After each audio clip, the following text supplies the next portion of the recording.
이곳에 나와 예배하는 우리 모든 성도님들 한 분 한 분이 그 심령 가운데 공고함과 허전함이 예수 그리스도의 복음과 사랑으로 충만하게 채워지는 은혜가 있기를 주님의 이름으로 축원합니다. 여러분 시장을 가셨을 때 여기저기 상점에 물건을 사러 가지 않습니까? 꽃집에는 꽃을 사러 가고 식육점에는 고기를 사러 갑니다.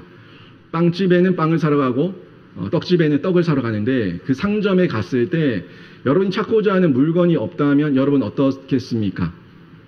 그 상점에 갔는데 상점의 문은 열었는데 갔더니 뭐 주세요라고 했더니 그거 없어요. 물건이 없어요라고 얘기하면 여러분 어떻게 하시겠습니까?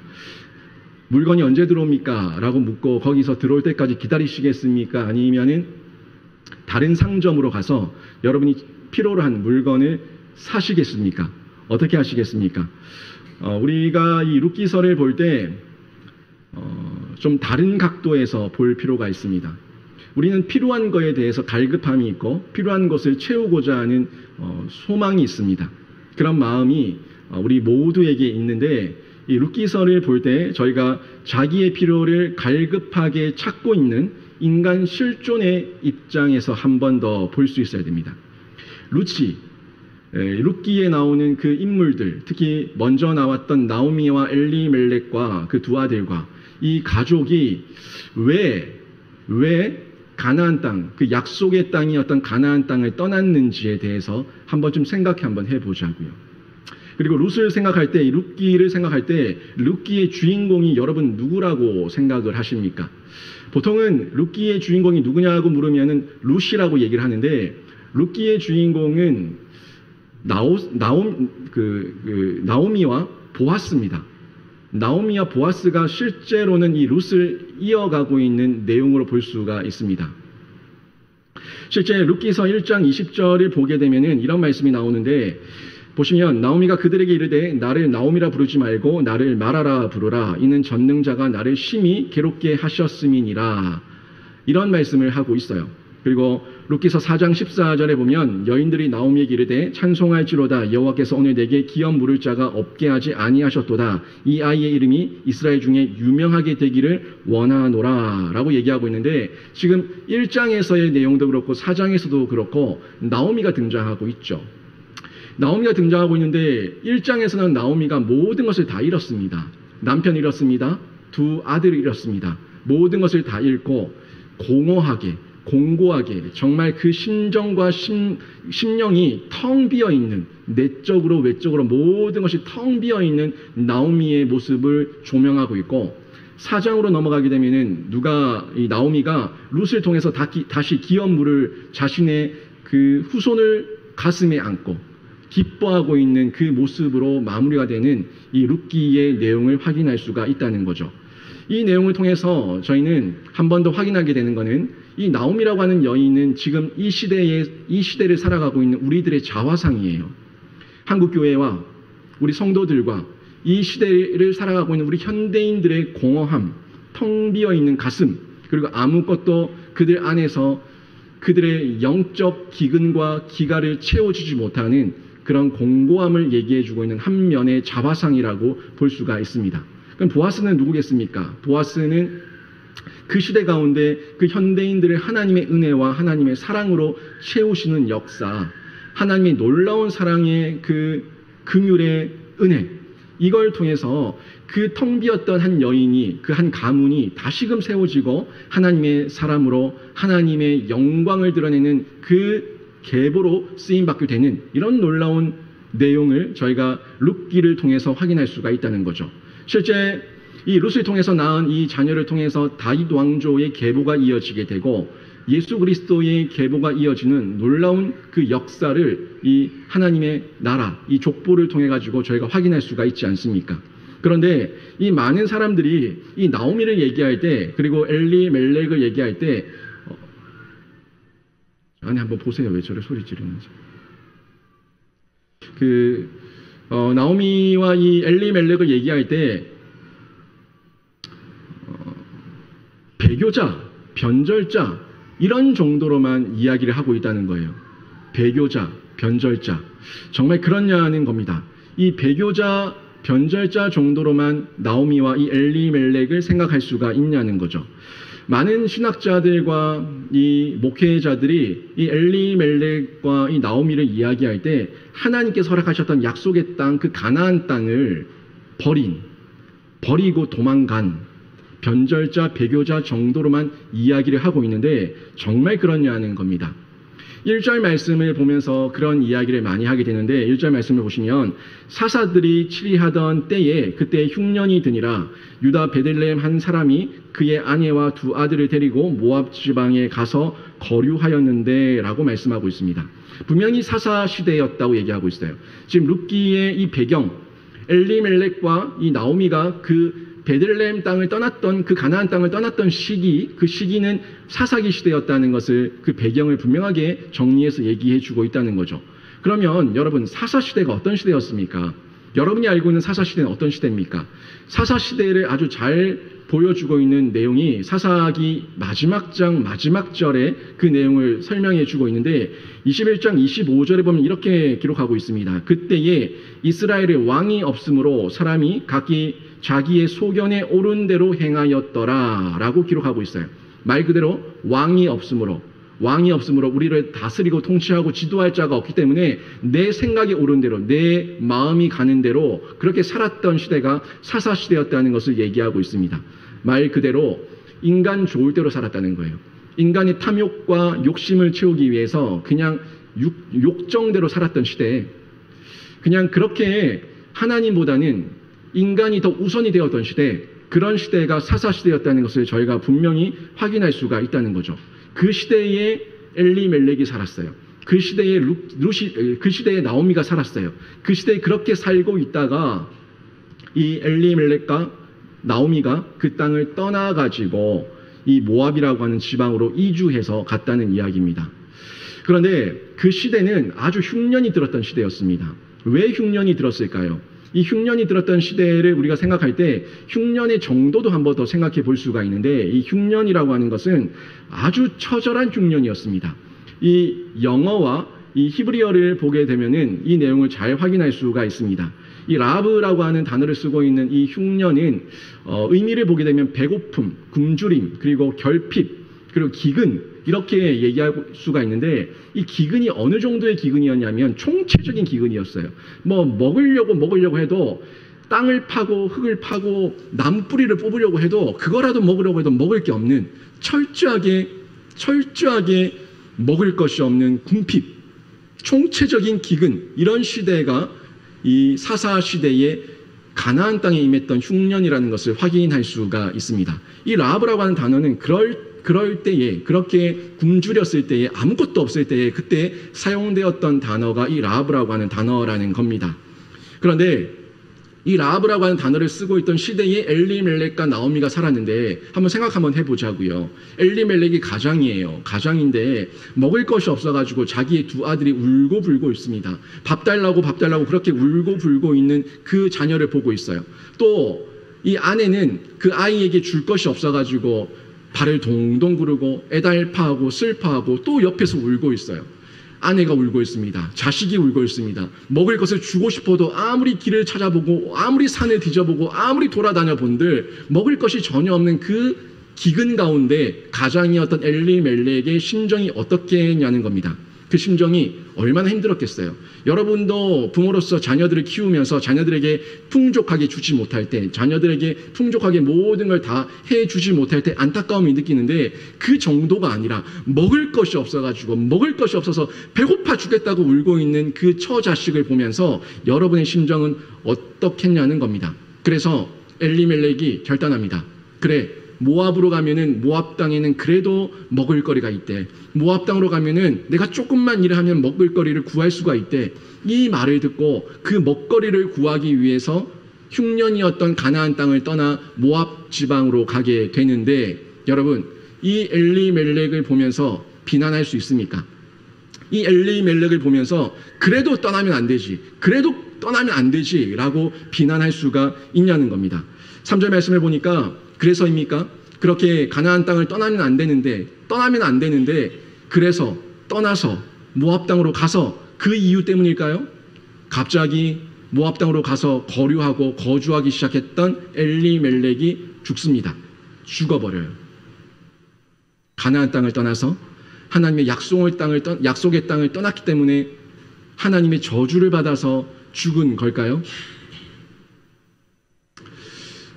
만약에 정말 하나님의 저주를 받아서 죽었다면은,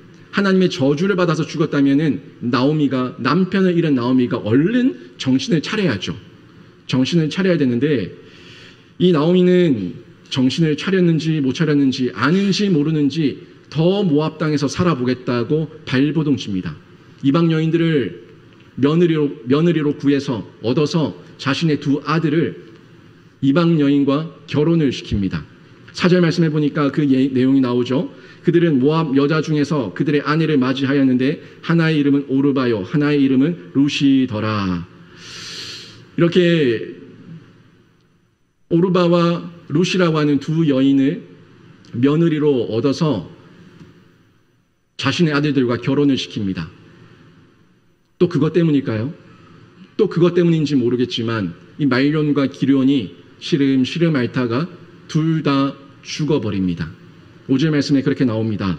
5절 말씀에 보니까 말론과 기럧 두 사람이 다 죽고 그 여인은 두 아들과 남편의 뒤에 남았더라 라고 말씀하고 있어요. 이 모압 여인과 결혼한 두 아들의 죽음, 정말 하나님의 심판 때문일까요? 떠나지 말아야 될 가나안 땅을 떠났어요. 그래서 남편이 죽었어요. 신명기 7장 3절 말씀처럼 이방 여인과 특히 모압 족속과 절대로 혼인하면 안 되는데 그 여인들을 며느리로 삼았기 때문에 하나님의 심판과 저주를 받아서 이 두 아들마저도 죽음을 당하고 만 걸까요? 여러분, 이 내용을 보면서 여러분 어떻게 생각하십니까? 만약에 정말 이 내용 때문에 이들이 저주를 받았다고 한다면 우리도 이 부분에 대해서 경각심을 가지고 한 번 더 우리의 모습을 돌아봐야 되는데, 저는 다른 각도에서 재조명 한번 해보고 싶습니다. 정말 나오미의 이 가족들만 잘못한 걸까요? 하는 부분에서 다시 한번 재조명해보고 싶다는 거예요. 이 내용을 그대로만 받아들이게 되면은 우리 한국교회 목회자들에게 너무나 좋은 적용거리를 제공합니다. 교회에 은혜가 있든지 말든지, 교회에 복음이 있든지 말든지, 교회에 하나님의 사랑이 있든지 말든지, 여러분이 상처를 받든지 말든지, 이 교회는 하나님께서 여러분에게 허락하신 약속의 땅이니까 여러분은 이 교회를 절대 떠나면 안 됩니다. 여러분이 만약에 이 교회를 떠난다면 여러분은 엘리멜렉처럼 죽을 것이고 말론과 기럧처럼 여러분의 자녀들이 저주를 받을 것입니다. 그렇기 때문에 여러분은 절대 이 교회를 떠나면 안 됩니다. 이 교회에서 상처를 조금 받더라도, 복음이 없더라도, 예수가 없더라도 여기는 하나님의 약속의 땅이니까 여러분은 절대 떠나면 안 됩니다. 떠나면 여러분은 저주와 심판을 받습니다. 이렇게 얘기할 수 있는 아주 좋은 단서를 만들 수가 있을 겁니다. 왜요? 성경에서 그 가나안 땅을 떠났는데 저주를 받았으니까, 심판을 받았으니까, 또 하나님께서 하지 말라고 했었던 명령을 어겼기 때문에 자신의 두 아들까지 다 죽었으니까 이처럼 좋은 예화와 성경의 내용이 어디 있겠습니까? 그런데 정말 이 내용을 가지고 이렇게 해석해야 될까요? 정말 이렇게밖에 해석할 수가 없을까요? 나오미 가족이, 이 엘리멜렉과 이 나오미의 가족이 가나안 땅을 떠난 이유가 정말 뭐 때문이겠습니까? 그들이 떠났던 이유는 배고파서 떠났어요. 그들이 떠났던 이유는 살고 싶어서 떠났어요. 그들이 떠났던 이유는 정말 한번 살아보겠다는 마음으로 떠났던 겁니다. 정말 누가 원인 제공자라는 거죠? 나오미와 엘리멜렉이 떠났다는 그 부분에 대해서 잘못한 부분 분명히 있죠. 분명히 비난할 부분도 있고 떠나지 말았어야 됐다고 얘기할 부분도 있겠죠. 많은 이스라엘 민족이 그래도 버티면서 견디면서 이 가나안 땅에서 살아냈던 것처럼 여러분도 살아냈어야 됐고, 그리고 엘리멜렉과 나오미, 너희들도 여기서 어떻게든 살아남았어야지 왜 떠나니? 라고 얘기하면서 비난할 수 있습니다. 그 모든 부분에서 잘못한 부분이 없다고는 할 수 없지만 근본적인 원인 제공이 어디냐는 겁니다. 근본적인 원인 제공이 누구에게 있었냐는 거를 한 번 더 확인해 보자는 겁니다. 여러분, 떡이 없는 떡집에 살 수 있습니까? 떡이 없는 떡집에서 계속 떡이 올 때까지 기다릴 수가 있냐는 거예요. 베들레헴이라고 하는 단어는요, 베이트라고 하는 집과 렘이라고 하는 이 떡이 합쳐져서 떡집이라고 하는 이름을 가지고 있습니다. 떡집이라고요. 베들레헴은 떡집이라고요. 떡집. 그런데 그 떡집에 떡이 없다는 겁니다. 1절 말씀에 분명히 나오지 않습니까? 그 땅에 베들레헴에 그 땅에 흉년이 드니라, 기근이 드니라. 아까 얘기했던 것처럼 흉년, 총체적인 기근, 먹을 것을 아무리 찾아도 그 어느 것도 얻을 수 없는 그 땅이 되어버렸다는데, 떡집에 떡이 없다는데, 떡집에 떡이 있을 거로 찾았던 그 사람을 비난할 수가 있냐는 거예요. 떡집에 당연히 떡이 있겠지라고 찾아갔던 그 사람을 비난할 수가 있냐는 겁니다. 그래서 다른 떡집을 기웃기웃거리고 있는 그 사람을 향해서 이 집에 왔으면 이 집에서 사야지 어디 다른 떡집을 기웃거리냐고 라고 얘기하면서 비난할 수가 있냐는 겁니다. 여러분, 가나안 땅은요, 1년 내도록 물이 철철 흘러넘치는 강이 없습니다. 가나안 땅은 천수답이에요. 가나안 땅은 하늘 강과 하늘 저수지를 의지하면서 살았던 곳이 가나안 땅입니다. 하나님께서 이른 비와 늦은 비를 주셔야지 농사를 지을 수가 있고, 하나님께서 이른 비와 늦은 비를 주셔야지만 먹고 살 수가 있는 그런 땅이 가나안 땅이었다고요. 그 땅에 흉년이 든 이유가 뭐냐고요. 하나님께서 이른 비와 늦은 비를 주셨으면 그 땅에 흉년이 안 들었겠죠. 왜 들었냐고요. 신명기 11장 13절에서 17절 말씀에 그 내용을 잘 설명해 주고 있습니다. 조금 길지만 같이 한번 읽어보겠습니다. 13절부터 17절까지 말씀 같이 한번 봅니다. 시작. 내가 오늘 너희에게 명하는 내 명령을 너희가 만일 청종하고 여호와를 사랑하여 마음을 다하고 뜻을 다하여 섬기면 여호와께서 너희의 땅에 이른 비 늦은 비를 적당한 때에 내리시리니 너희가 곡식과 포도주와 기쁨을 얻을 것이요 또 가축을 위하여 들에 풀이 나게 하시리니 내가 먹고 배부를 것이라. 너희는 스스로 삼가라. 두렵건대 마음의 미혹을 돌이켜 다른 섬기며 그것에게 절함으로 여호와께서 너희에게 진노하사 하늘을 비를 내리지 아니하여 땅이 솟아내 내지 않게 하심으로 너희가 여호와께서 주신 아름다운 땅에서 속히 멸망할까 하노라. 아멘. 무슨 말입니까? 순종하면은 이른 비와 늦은 비를 통해서 너에게 풍족함을 줄 것이고, 불순종하면은 너에게 기근과 흉년을 주겠다고, 가뭄을 주겠다고 얘기를 하고 있는 말씀의 내용입니다. 결국에 그 사사시대 때 이 나오미와 엘리멜렉이 살았던 시대는 사사시대였는데, 그때 흉년이 들었다는 이유는 하나님 말씀에 순종했다는 겁니까? 불순종했다는 겁니까? 불순종했다는 겁니다. 불순종했기 때문에 심지어 그 모든 가나안 땅이 기근이 든다고 할지라도 떡집이었던 베들레헴만큼은 그래도 떡이 있어야 되는데 그곳마저 심각한 기근 가운데 빠지고 말았다는 겁니다.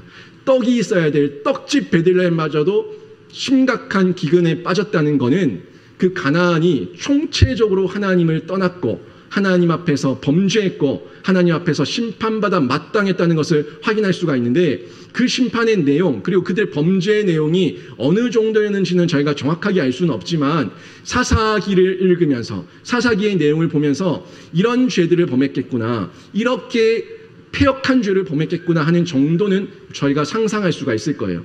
그런 죄를 범했던 시대에 이 엘리멜렉과 나오미가 살고 있었다는 겁니다. 이런 상황 가운데 있을 때, 힘든 시간을 보내고 있을 때 엘리멜렉이 죽었어요. 그리고 말론과 기론마저도 죽었습니다. 나오미에게 아무것도 남겨지지 않았습니다. 아무것도 없는 상황이었어요.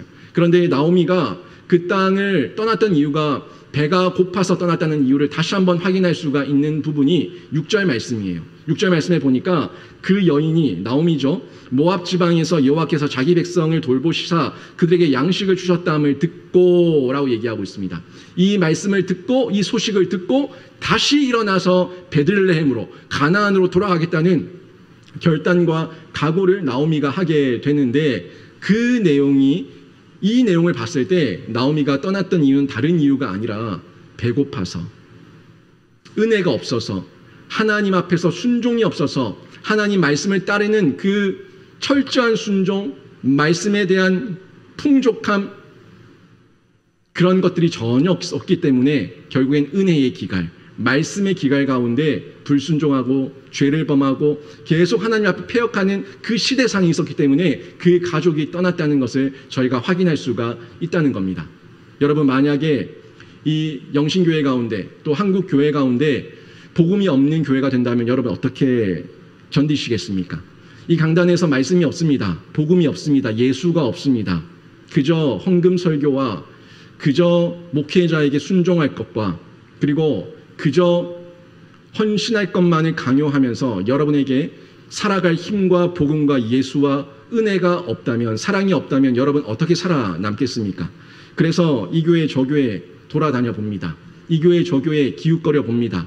그러면서 나중에는 다른 교회를 떠나게 됩니다. 이 교회를 떠나서 다른 교회를 가게 됩니다. 그렇게 떠났던 성도들을 향해서 그 누가 손가락질할 수 있습니까? 그 누가 잘못했다고, 그 누가 당신이 범죄했다고 얘기할 수가 있겠습니까? 그 누구도 거기에 대해서 말할 수 없습니다. 그 성도는, 그 한 명의 그리스도인은 말씀이 그리웠을 뿐이고, 그 한 명의 성도는 말씀 앞에 다시 서고 싶었을 뿐이고, 복음이 듣고 싶었을 뿐이고, 예수님을 체험하고 싶었을 뿐인데 그 사람에게 누가 손가락질할 수가 있냐는 겁니다. 지금 이 한국교회 가운데 또 많은 강대상 가운데 떡이 없는 떡집이 되어가는 것을 발견하게 됩니다. 떡이 없는 떡집, 이 시대 교회의 자아상이에요. 이 시대 교회의 자아상 가운데 정말 복음이 없고 떡이 없는 떡집을 저희가 발견하고 있는데, 여러분 그 성도들을 보면서 여러분은 어떤 마음을 가지시겠습니까? 이렇게 교회를 떠납니다. 교회를 떠나서 이 교회 저 교회에 기웃거려 보다가 한 교회에 정착을 하는 성도들이 있는가 하면은 교회를 또 정하지 못하고, 이 교회도 마찬가지네, 저 교회도 마찬가지네, 그렇게 교회를 정하지 못한 채 이 교회 저 교회를 떠돌아다니는 성도들을 가나안 성도라고 얘기를 해요. 가나안 성도. 여러분들 들어봤을 건데 이 가나안 성도에 대해서 여러분은 어떻게 얘기할 수가 있겠습니까? 목회 데이터 연구소 2019년 8월 연구 보고에 의하면은 이 가나안 성도의 프로테이지를 이렇게 보여주고 있습니다. 도표 한번 보여주시고요. 2017년 기준이었는데 가나안 성도의 비율이 23%예요. 그러니까 여러분이 종교가 뭡니까? 라고 물었을 때 저는 기독교입니다. 저는 교회를 다닙니다. 저는 예수를 믿습니다. 라고 말하는 그 기독교인들 가운데 23%가 가나안 성도라는 거예요.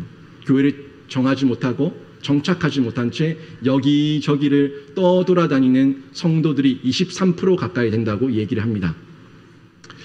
지금 코로나 시국이기 때문에 이 23%보다 훨씬 더 많은 비율이 가나안 성도가 되어 있을 거라고 추측이 되는데, 2017년 통계였으니까 3년이 지났고 또 지금은 코로나 시국이라는 걸 감안했을 때 30%를 웃돌 것이라는 예상을 할 수가 있을 것 같아요.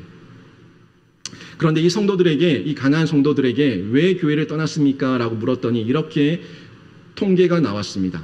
한번 도표 띄워주시죠. 그 첫 번째가 교회의 분위기였어요. 배타적이고 이기적인 교회 공동체의 모습이 지친다는 거예요. 한마디로 신행 불일치, 성속 이원론, 교회의 모습과 세상 속에서의 모습이 너무나 다른 그 사람들의 가식적이고 위선적인 모습에 이제는 지친다고 얘기하면서, 배타적이고 이기적이라고 얘기하면서 성도들 꼴 보기 싫어서 교회 안 간다고 얘기하는 사람이 41.2%에 해당했습니다. 그리고 목회자의 독단적이고 권위적인 모습에 실망해서 떠났다는 성도가 21.4%에 해당이 됐습니다.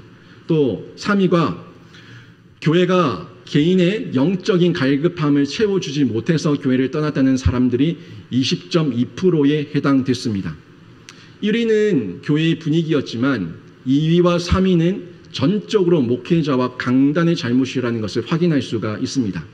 교회 목회자와 강단이 복음으로 예수로 바로 세워져 있지 않으니까 그 성도들이 교회를 떠났다는 거예요. 누구에게 잘못을 얘기할 수가 있겠습니까? 오히려 지탄받아야 된다면 교회 강단이고 교회 목회자가, 저가 지탄을 받고 손가락질 당하고 욕을 먹어야겠죠. 거기다 1위도 한번 보시라고요. 교회의 영적인 분위기, 그 공동체의 모습이 왜 이렇게 배타적이고 이기적이고 성속 이원론으로 빠지고 신행 불일치의 모습을 보이게 됐을까요? 바른 복음이 선포되지 않았기 때문에, 그리고 바른 교회의 분위기를 목회자를 통해서 훈련과 양육과 교육으로 온전하게 전수하지 못했기 때문에 결국에는 그 교회 분위기가 그렇게 만들어졌다는 겁니다. 이 모든 걸 얘기했을 때 결국에는 총체적으로 봤을 때 목회자가 문제다, 교회 강단이 문제다 하는 것을 발견하게 되는데, 이런 상처를 가지고 아픔을 가지고 교회를 떠났던 성도들을 향해서 심판받는다고, 저주받는다고 얘기하면서 그들을 정죄할 수가 있냐는 겁니다. 가장 큰 문제가 뭐냐는 겁니다. 가장 큰 죄가 뭐냐는 거예요. 가장 큰 잘못과 가장 큰 죄는요, 여기 베들레헴 이 교회에 떡집에 떡이 없다는 죄가 가장 큰 죄라는 것을 확인하게 되는데, 여러분, 우리 영신교회와 한국교회가 이 떡집에 떡이 있는 교회로 다시 한번 세워지는 은혜가 있기를 주님의 이름으로 축원합니다. 물론 그 사람들에게도 잘못을 얘기할 수 있겠죠. 편협할 수 있습니다. 이기적일 수 있습니다. 객관적이지 않은 자기 주관적인 생각을 가지고 교회를 판단하고 또 목회자를 판단하는 잘못된 편협한 생각도 있을 수 있습니다. 하지만 그것도 문제긴 하지만 가장 큰 죄가 뭐냐는 거예요. 가장 큰 죄가 떡집에 떡이 없는, 복음이 없고 예수가 없고 생명이 없고 은혜가 없고 사랑이 없는 그 강단의 모습, 목회자의 모습을 먼저 지적해야 되지 않겠냐 하는 생각을 이 룻기를 보면서 제가 발견하게 되는데, 여러분, 우리 영신교회의 이 강단이 더욱더 정결하게, 성결하게, 거룩하게 하나님께서 기뻐하시는 귀한 강단으로 세워지기를 바랍니다. 여러분의 기도를 통해서 그렇게 세워질 것이고, 또 여러분과 함께 양육하고 교육하고 훈련하는 중에 함께 그 복음의 기쁨, 복음의 진수를 경험하면서 생명의 떡 대신 예수 그리스도를 만나고 체험하게 될 줄로 믿습니다. 요한복음 6장 35절에 보면 이런 말씀이 나옵니다. 분명히 예수께서 내가 생명의 떡이라고 말씀하고 있는데, 같이 한번 읽어봅니다. 시작. 예수께서 이르시되 나는 생명의 떡이니 내게 오는 자는 결코 줄이지 아니할 터이요 나를 믿는 자는 영원히 목마르지 아니하리라. 아멘. 예수가 생명의 떡입니다. 교회에는 그 생명의 떡 대신 예수가 있어야 되고, 예수 그리스도의 복음이 있어야 되고, 예수 그리스도의 사역이 있어야 되고, 예수 그리스도의 그 생명이 흘러넘치는 풍성함이 있을 때 사람들은 다시 그 떡집에 떡이 돌아왔다는 소리를 듣고 주님께로 모여드는 놀라운 변화가 일어날 줄로 믿습니다. 떡이 있는 떡집이 돼야 돼요. 목회자와 교회의 문제, 이 모든 문제를 보면서 결국에는 설교의 문제다, 예배의 문제다, 섬김의 문제다 하는 것을 발견하게 됩니다. 떡이 없는 떡집은 목회자와 교회의 문제, 예배의 문제, 설교의 문제, 섬김의 문제였다는 것을 확인하게 되는데, 진짜 떡 누굽니까? 진짜 떡 누굽니까? 예수 그리스도 하나님의 임재가 있는 그 떡집이 우리 교회가 되기를 바라고, 우리 영신교회가 되기를 바라고, 우리 한국교회가 되기를 바랍니다. 하나님의 임재가 있어야 돼요. 하나님의 임재만 있다면은 성도들이 그 영적 기근과 영적 배고픔 가운데 교회를 떠날 이유가 없겠죠. 떠날 이유가 없겠죠. 주차장이 어떻다? 교회 인테리어가 어떻다? 위치가 어떻다? 교회 시설이 어떻다? 음향이 어떻다? 영상이 어떻다? 뭐 이런 내용들은 후차적인 내용이고, 교회에 예수의 생명만 있으면, 예수의 복음만 있으면, 생명의 떡 대신 예수 그리스도만 있다면 누구든지 영적인 기갈 가운데 있는 많은 성도들, 그 가난한 성도들이 그 떡집으로 모여들게 될 줄로 믿습니다. 이걸 우리가 소망하면서 기대하면서 살아가야 되는 거예요. 6절 말씀을 보십시오. 6절 말씀에 보니까 이렇게 기록하고 있죠. 그 여인이 모압 지방에서 여호와께서 자기 백성을 돌보시사 그들에게 양식을 주셨다함을 듣고, 이 말씀 무슨 말입니까? 나오미가 들은 얘기는요, 떡집에 떡이 돌아왔다, 떡집에 떡이 다시 돌아왔다 하는 소식을 들은 거예요. 그 소식을 들으니까 기꺼이 모든 것을 다 내려놓고 이제 벌떡 일어나서 그 떡집 베들레헴으로 속히 발걸음을 재촉하는 그 나오미를 발견할 수가 있을 겁니다. 여러분, 제가 몇 주간 계속해서 이 룻기 전체를 한번 둘러볼 겁니다. 룻기를 통해서 우리 하나님께서 이 시대에, 이 현대를 살아가고 있는 우리 그리스도인들 가운데 정말 영적 기근이 뭔지, 영적 갈증이 뭔지 한 번 더 살펴보면서 하나님께서 보아스를 통해서 채워주셨던 은혜, 하나님께서 그 보아스처럼 임재하셔서 우리에게 채워주실 은혜, 그 은혜를 다시 한번 생각해보고 은혜를 나누기를 원하는데, 여러분, 떡집에 떡이 다시 돌아와야 되는 거예요. 떡집에 다시 떡이 돌아오면은, 떡집에 떡이 있으면 예수의 향기가 진동하는 귀한 교회가 될 줄로 믿습니다. 옛날 얘기하면 안 돼요. 옛날에 우리 교회에 옛날 이 떡집에 떡 냄새가 진동했지. 옛날 여기에 떡이 많이 만들어졌지. 여기서 많은 사람들이 떡을 먹으면서 함께 그 배고픔을 채웠지. 옛날 이야기 말고요. 옛날 이야기 말고 지금 여기에 떡을 만들어내고 떡을 쪄내고 빵을 구워내는 그 향기, 그 예수의 향기, 그 아름다운 예수의 향기가 우리 모든 성도들에게 진동하고, 그것이 이 칠곡 땅과 대구 땅 가운데, 이 경북 땅 가운데 흘러가서 그 향기를 맡고 떡이 먹고 싶어서, 그 생명의 떡 대신 예수 그리스도를 만나고 싶어서 모여드는 역사, 이 모여드는 역사가 우리 교회 가운데 현재적으로 일어나기를 바랍니다. 현재적인 교회, 현재적인 성도가 되어야 되는 거예요. 과거 얘기하지 말고요. 한국교회 70년대, 80년대 자랑할 필요가 전혀 없어요. 다 지나간 얘기입니다. 지금의 한국교회 영적 상태를 보라고요. 70년대, 80년대 십자가만 꽂으면은 많은 성도들이 모였지, 꽹가리 치고 북치면서 동네 한 바퀴 돌면은 우리 어린아이들, 주일학교 아이들 수십 명, 수백 명이 모여들었지, 그때 그 얘기하지 말라고요. 지금의 현 상황을 보라고요. 현 상황 가운데 누가 교회를 보면서 기대를 하고 있습니까? 누가 교회를 보면서 소망을 가지고 있습니까? 떡이 없고 생명이 없고 예수가 없는 그 교회를 보면서 그 누구에게 세상의 빛과 소금이라고 얘기할 수 있고, 예수가 생명이라고, 이 교회가 희망이라고 얘기할 수가 있냐는 거예요. 교회에 예수가 있어야 돼요. 교회에 복음이 있어야 돼요. 교회에 사랑이 있어야 돼요. 현재적으로 우리 교회가 그런 교회가 되고 성도가 되고, 떡을 쪄내면서 그 구수한 냄새가, 빵을 구워내면서 그 먹고 싶은 냄새가 진동하는, 그 향기가 진동하는 교회가 된다면, 떡이 있는 떡집이 된다면, 지금 23%, 30% 그 넘게 있는 가난한 성도들도 다시 교회로 모여들 줄로 믿습니다. 우리 영신교회도 많은 사람들이 교회에 있다가 떠나기도 하고 또 상처를 받기도 하고 아파하기도 했었던 그런 시간이 있었습니다. 지난 얘기를 하면서 누구를 탓하기 전에 다시 한번 우리가 간구할 것은, 하나님, 이 영신교회 떡집에 예수의 복음이, 예수의 향기가 가득가득 넘치는 현재 지금 살아있는 교회가 될 수 있도록 은혜를 더하여 주시옵소서. 그렇게 기도하시기를 바랍니다. 그렇게 기도할 때 돌아올 거예요. 그렇게 기도할 때 하나님께서 성도들을 보내시고 새 가족들을 보내시고 그 영적 기갈과 영적 기근을 다시 한번 이 강대상에서 흘러나오는 예수의 생명을 통해서 그들을 풍족하게 채우고 그들의 심령을 살려내는 놀라운 역사로 나타나게 될 줄로 믿습니다. 오늘 말씀 정리하면은, 말씀만 있으면은 여러분, 사람이 다시 살아납니다. 말씀만 있으면 사람이 다시 살아난다고요. 나오미가 그랬잖아요. 나오미에게 떡이 있으니까, 떡이 있다는 소식을 들으니까 다시 일어나서 그 가나안 땅, 약속의 땅으로 돌아와서 하나님을 의지하겠다고 결단했던 것처럼, 말씀만 있으면은 여러분도 저도 우리 모든 성도들도 다시 살아나는 은혜를 누릴 줄로 믿습니다. 복음만 있으면요, 교회가 일어납니다.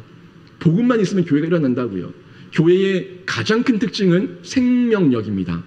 교회의 가장 큰 특징은 복음이에요. 예수의 생명력이 약동하는 교회, 이 약동하는 교회가 될 때 교회는 무너지지 않습니다.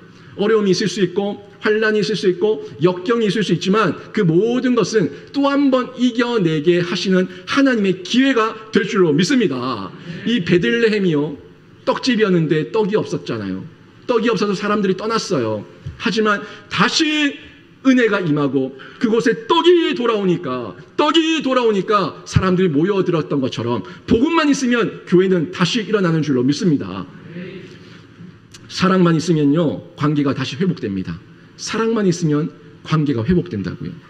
예수의 사랑이에요. 예수의 사랑입니다. 예수의 사랑이 있으면은 우리 지체들 간에, 이웃 간에, 이 아름다운 교제가 일어나는데 내가 누린 그 생명의 떡을 떼어서 나눠줘요.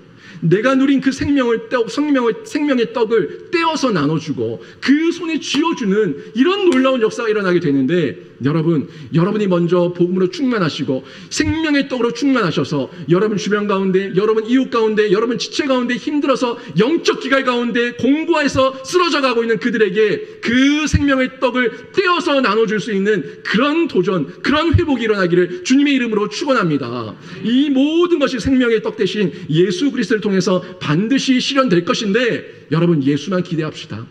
우리 모두가 예수만 기대합시다. 사람이 아니라, 환경이 아니라, 조건이 아니라 예수만 기대하고 있으면은 예수님께서 우리 공동체 가운데, 우리 교회 가운데 생명의 떡이 되어 주셔가지고 저도 살리고, 여러분도 살리고, 여러분의 가정을 살리고, 여러분의 이웃을 살리고, 우리 모든 공동체를 새롭게 만드는 하나님의 놀라운 생명사역 공동체로 만들어 가실 줄로 믿습니다. 이 믿음 가지시고 우리 함께 도약하고 또 함께 아름다운 떡집을 만들어가는 귀한 성도들 다 되시기를 주님의 이름으로 축원합니다. 아멘.